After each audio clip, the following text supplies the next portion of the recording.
reversal.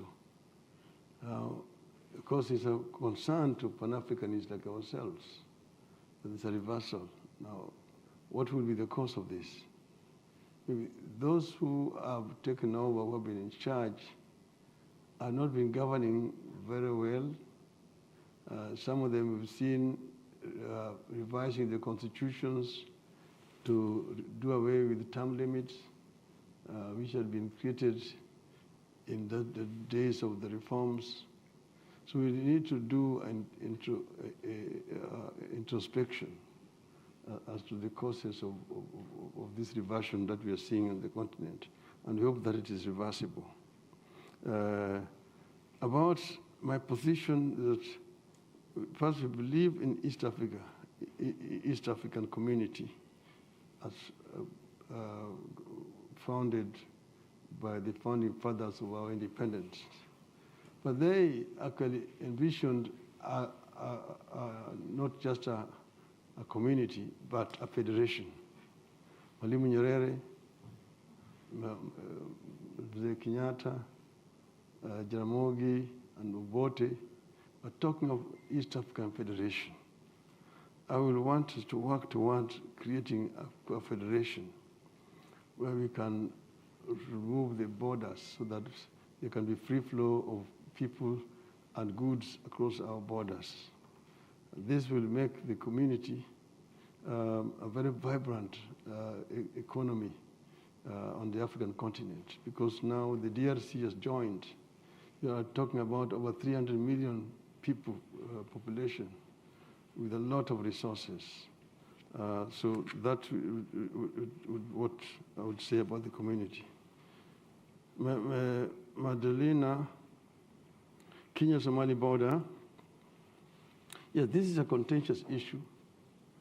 Kenya and Somali, are neighbors, and we enjoyed good neighborly relationship until the turmoil in Somalia started. We have not had a stable regime in Somalia for over 30 years today.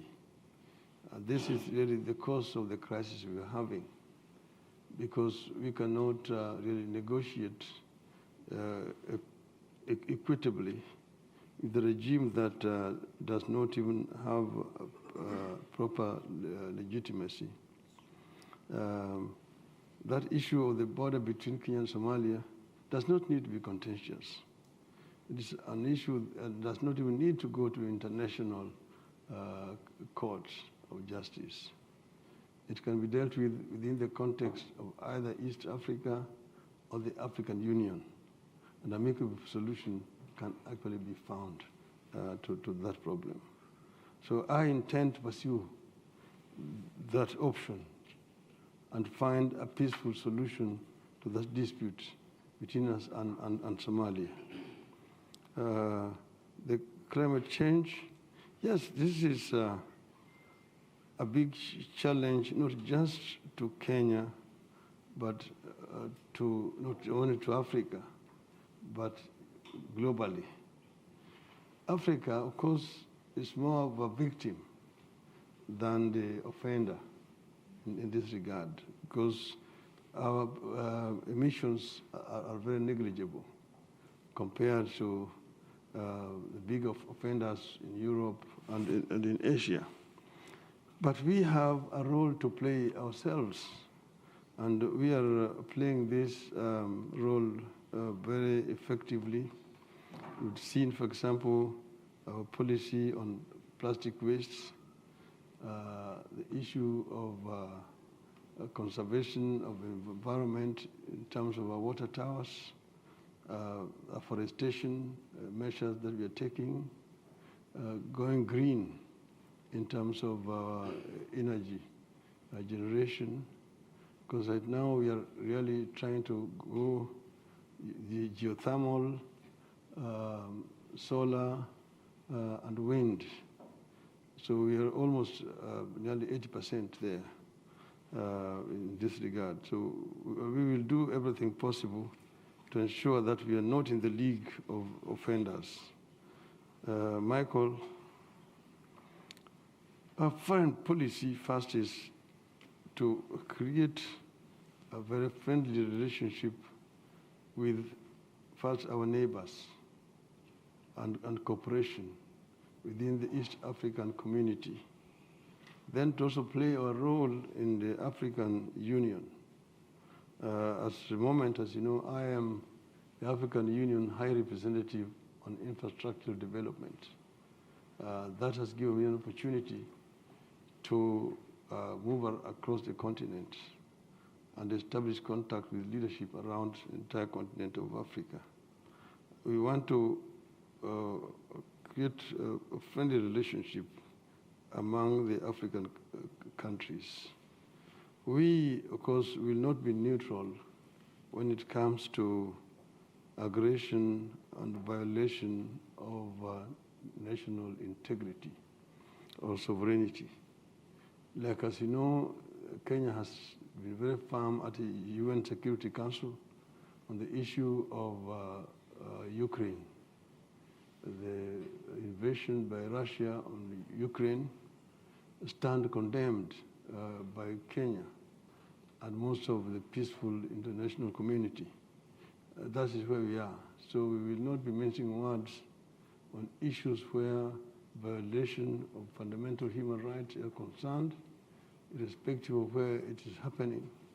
We will be taking a very firm stand, generally.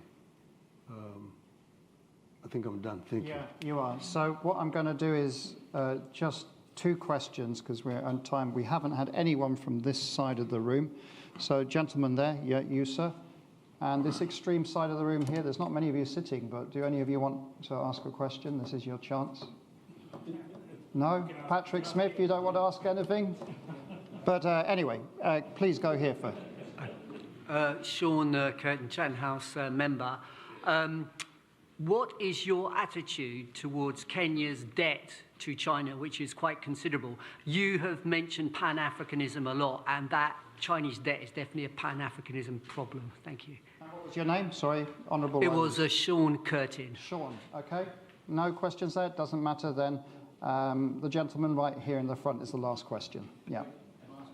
It's coming. The microphone's coming. Okay. Just one question, please. Yeah, my name is Abdul Mohammed. I'm a local London politician, British politician, and I'm a member of the diaspora. What I wanted to ask was that last year the diaspora remitted something like about $3.7 billion to Kenya, and is forming a substantial part of the economy of Kenya. Yeah. And the diaspora hasn't felt very included in the programs that the government is running. And as a member of the diaspora, I feel that the diaspora members would want the Kenyan government to be more involved with the diaspora to encourage us, because we've got not only the money, but also the talent. And I wanted to find out what ideas you've got in getting that talent much more involved in the battle against poverty and upraising the standards of living in our country, in the country. Right, so those are 2 questions. I have one for you myself, but I'll ask it right at the end.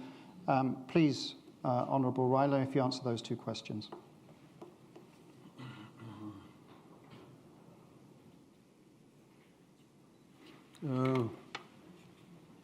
First, Sean, about the Chinese debt. I think I got you right. This is the question is always asked about China and China's intentions. And I say that it's really not China, it is those who are negotiating with China. Because for a long time, it was very difficult for African countries to undertake certain major infrastructural development because of lack of capital.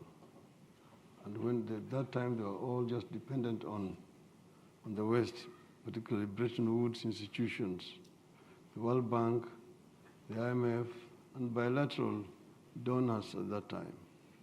Most of African countries were not able to undertake major infrastructural development like highways, ports, airports, irrigation schemes, and so on. So China came in to actually fill a vacuum that was there. and obviously, of course, China is not doing it out of charity. China is also interested in Africa's raw materials, generally. So they came to fill this vacuum.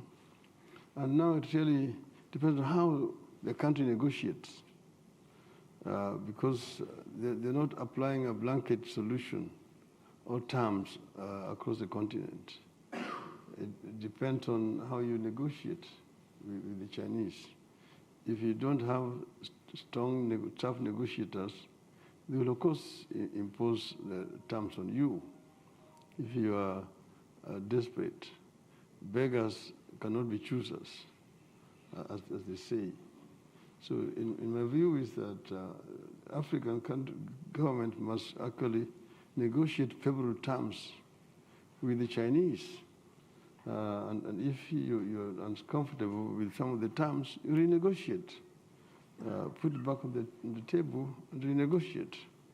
Or find somebody else who can be able to buy out the Chinese, in my view. So I don't think that China is the elephant in the room here. I think it's wrongly put there where they don't belong.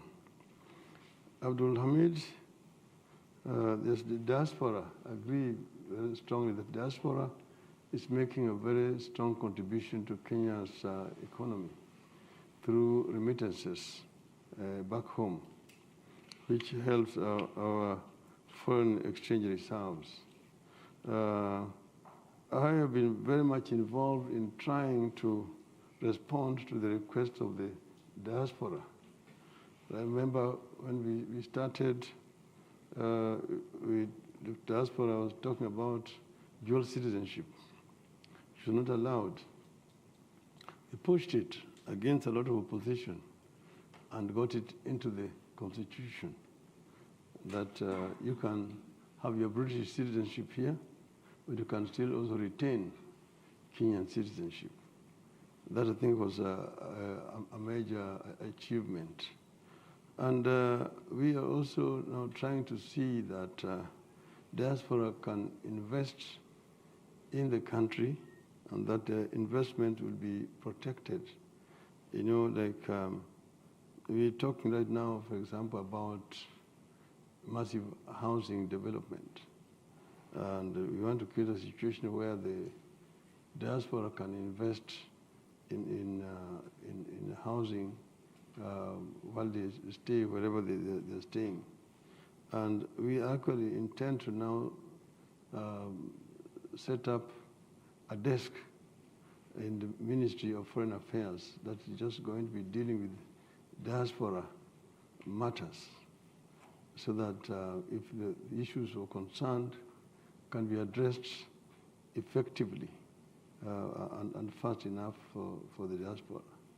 And if they want to invest in the country also, they are given proper information as to where the opportunities are, where they can invest back in the country. We want to enable Kenyans to just do like what they do in Israel. You see, the Israeli Americans, or whether they are here in this country, they can invest in Israel at very favorable terms. I see no reason why we cannot do that with our own diaspora back at home, because it is the investment that we require. It does not hurt anything else. It helps our economy. And therefore, we will do it. Thank you. Thank you very much, Honourable Raila.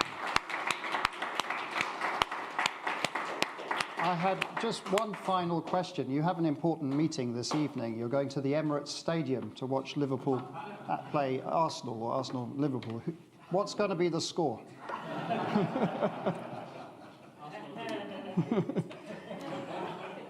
This is the last question, of course. It is. As you know, I started first as a Man U fan here, but I need to explain. And it was not until the time when the Man U fans had a problem. Remember, because of violence, that they were banned by FIFA. And Manu was playing in empty stadia for 1 year. That's when I migrated briefly to Liverpool, and then eventually found my way to Arsenal.